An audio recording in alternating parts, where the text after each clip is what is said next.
DSC నియామకాల్లో భారీగా అక్రమాలు జరిగాయని, అవకతవకలు జరిగాయని, అవినీతి జరిగింది అంటూ కూటమి ప్రభుత్వం మీద, డిఎస్సి అభ్యర్థుల మీద, అంటే డిఎస్సి నియామకాల ద్వారా సెలెక్ట్ అయినటువంటి టీచర్ల మీద నిందలు వేస్తున్నారు కొంతమంది వైఎస్ఆర్ కాంగ్రెస్ పార్టీకి సంబంధించినటువంటి నేతలు. అయితే దాన్ని వ్యతిరేకిస్తూ టీచర్లు రోడ్డు బాట పట్టి వారు కర్నూలులో అలాగే విజయవాడలో భారీగా ర్యాలీలు, నిరసనలు తెలియజేశారు. ఈరోజు ఆంధ్రప్రదేశ్ విద్యాశాఖ మంత్రి నారా లోకేష్ గారు కూడా శాసనసభ సాక్షిగా డిఎస్సి నియామకాల్లో ఎటువంటి అవకతవకలు జరగలేదని, అది చాలా ట్రాన్స్పరెన్సీగా జరిగింది అన్నట్టు ఆయన క్లారిటీ ఇచ్చేటువంటి ప్రయత్నం చేశారు. అయినప్పటికీ వైఎస్ఆర్ కాంగ్రెస్ పార్టీకి సంబంధించినటువంటి కొంతమంది ఎమ్మెల్సీలు మాత్రం శాసన మండలిలో దీని మీద రచ్చ చేసేటువంటి ప్రయత్నం చేశారు.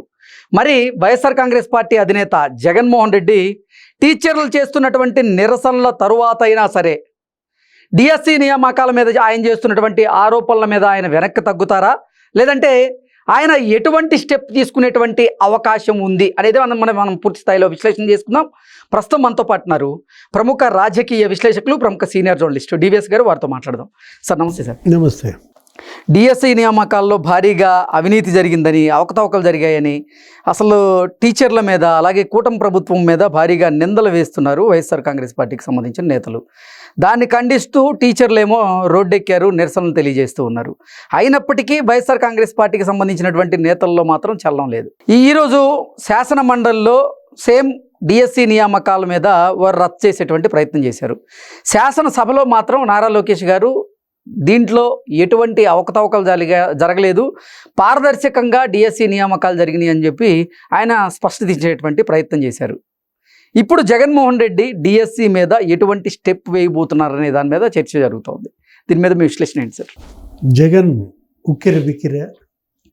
ఒకవైపు ఏమో కొత్తగా టీచర్లుగా ఎంపికైన అభ్యర్థుల ర్యాలీలు, కర్నూలు బురుజ్ దగ్గర నుంచి అటు గుంటూరు, కాకినాడ, చంద్రగిరి, తిరుపతి, నిన్న విజయవాడ, అటు ఆ ర్యాలీల సెగ.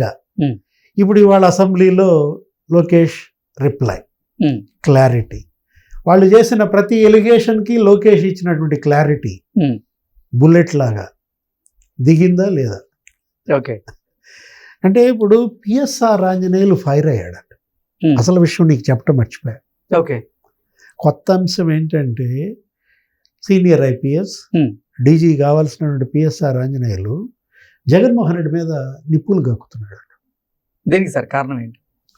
మరి నీ డిఎస్సి గోల తగలయ్యా, నువ్వు ఆ డిఎస్సి సెగ పెట్టబట్టి ఇవాళ నా గ్రూప్ 1 బయటకు వచ్చింది. ఓకే. ఇప్పుడు ఏపీపీఎస్సి గోల పుట్టింది. 3 నెలలు జైల్లో ఉండి బయటకు వచ్చాను.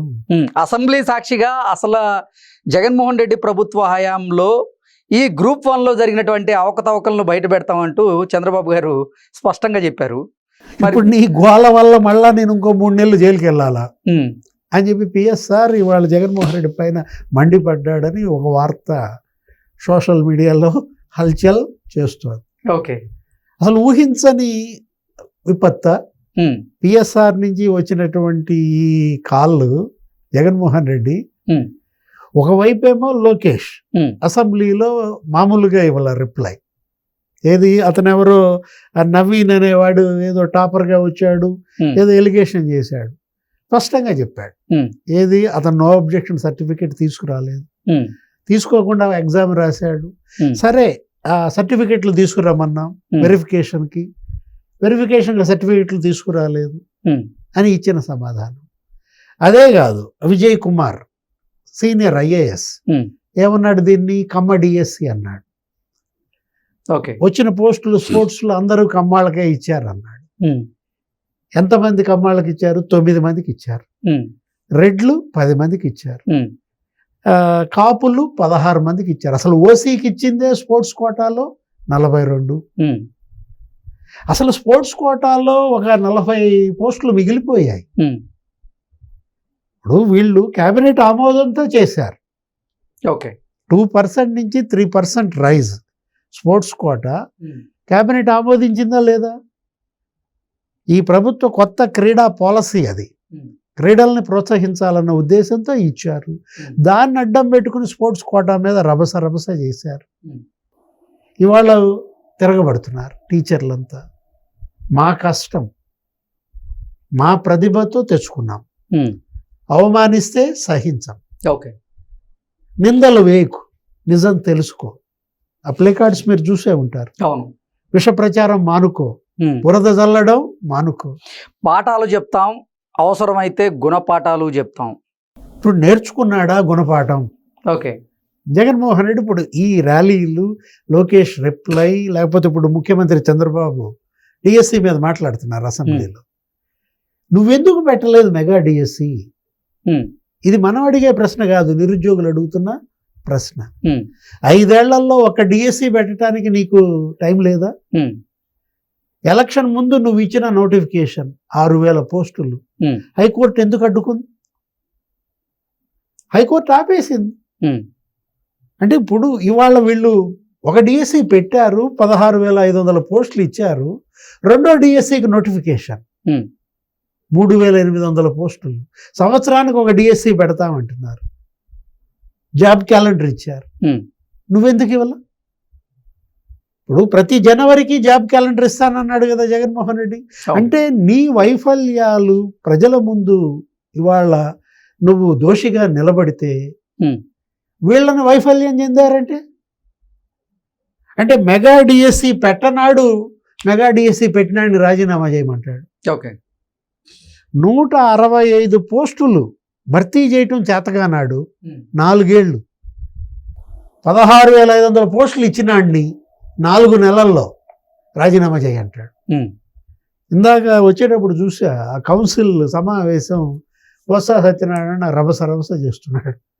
వాళ్ళంతా ఒక పెద్ద ర్యాలీ, ఎమ్మెల్సీలు ఏమంటారు, అక్కడ ధర్మేంద్ర ప్రధాన్ రాజీనామా చేశాడు, ఇక్కడ లోకేష్ గారు రాజీనామా చేయాలని. దేశంలో ఏ రాష్ట్రంలో అన్నా చూసావా? అక్కడ విద్యాశాఖ మంత్రులు లేరా? ధర్మేంద్ర ప్రధాన్ రాజీనామా చేశాడు, తెలంగాణ విద్యాశాఖ మంత్రి రాజీనామా చేయాలి అని బీఆర్ఎస్ ఏమైనా తీసుకుందా? ఓకే. కర్ణాటక విద్యాశాఖ మంత్రి రాజీనామా చేయాలని ఏమైనా అన్నారా? అంటే జగన్మోహన్ రెడ్డి ఏంటి అసలు ఏది ప్రజల్లోకి వెళ్ళే బలమైన అంశం, ముద్రపడే అంశం, నీ పార్టీకి మైలేజ్ తెచ్చే సబ్జెక్టు టేకప్ చేయడా? ఓకే. అంటే ప్రతిసారి క్లీన్ బౌల్డేనా? అంటే బ్యాటింగ్ రాదా? వాళ్ళ బౌలింగ్ అంత ఫాస్ట్ బౌలింగ్ వేస్తున్నారా? ఓకే. నాకు అర్థం కావట్లా. ఇవాళ శాసనసభకి ఎందుకు వెళ్ళలేదు? శాసనసభకి వెళ్తే లోకేష్ మరి ఇచ్చిన రిప్లై, నువ్వు అక్కడే ఈ క్వశ్చన్లు అడగచ్చు కదా. ఇప్పుడు హారిజాంటల్ రిజర్వేషన్ లోకేష్ మాట్లాడుతూ చెప్పాడు, సుప్రీంకోర్టు ఆదేశాలు మేము పాటించాం. ఆ జీవో ఇచ్చింది నువ్వే, జగన్ ఇచ్చిన జీవో హారిజాంటల్ రిజర్వేషన్ జీవో 77. ఇప్పుడు నువ్వే మరి నిరసన ర్యాలీలు చేస్తే, దీక్షలు చేస్తే నీ జీవో మీద నువ్వే చేస్తావా? హారిజాంటల్ రిజర్వేషన్ సుప్రీంకోర్టు ఆదేశాలు, కేంద్రం చెప్పింది.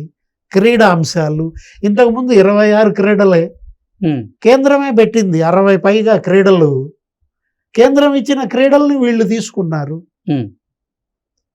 అరే అసలు ఇది కంప్యూటర్ బేస్డ్ టెస్ట్, అది నీట్ పెన్ అండ్ పేపర్. అక్కడ పేపర్ లీక్ అయిందన్నారు, ఇక్కడ అసలు పేపరే లేదు. అభ్యర్థికి పేపర్ మారిపోద్ది.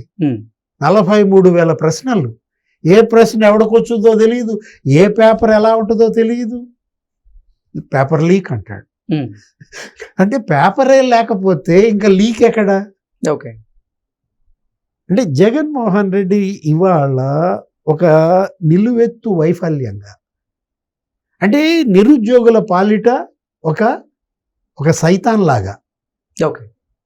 నువ్వు ఎందుకని ఉద్యోగాలు ఇవ్వలేదు? ఎంప్లాయ్మెంట్ అంటే నీకు పడదా? జాబ్ క్రియేషన్ ఎందుకు అడ్డుకుంటున్నావు? ఇవాళ అది ప్రజలు అడిగే ప్రశ్న. దానికి జగన్మోహన్ రెడ్డి ప్రెస్ మీట్ పెడతాడా? ఓకే. పెట్టాడా? ఇవాళ సాయంత్రం పెడతాడా, రేపు పెడతాడా? పెట్టి మాట్లాడగలరా? అప్పట్లో రోసయ్య గారిని ఏమనేవాళ్ళు అంటే పేపర్ టైగర్ అనేవాడు. ఇది కొణిజేటి రోసయ్య గారిని. ఆయన ప్రతిరోజు ఆయన పేపర్లో, ప్రతి న్యూస్ పేపర్లో ప్రతిరోజు ఆయన స్టేట్మెంట్ ఒకటి పడాల్సిందే. ఓకే. ఆయన ఇట్లా పంపించేవాళ్ళు, ఏది ప్రకటనలు మాట్లాడేవాడు, పేపర్ టైగర్ అనేవాళ్ళు. అట్లాగే ఇప్పుడు జగన్మోహన్ రెడ్డి ప్రెస్ మీట్ టైగరా? ఓకే. ప్రెస్ మీట్ టైగరా, ప్రెస్ మీట్ క్యాటా? టైగర్ అయితే అసెంబ్లీకి వచ్చేవాడు కదా, ఓకే అసెంబ్లీకి రాలేదు కాబట్టి కేటా. Okay okay sir, thank you so much.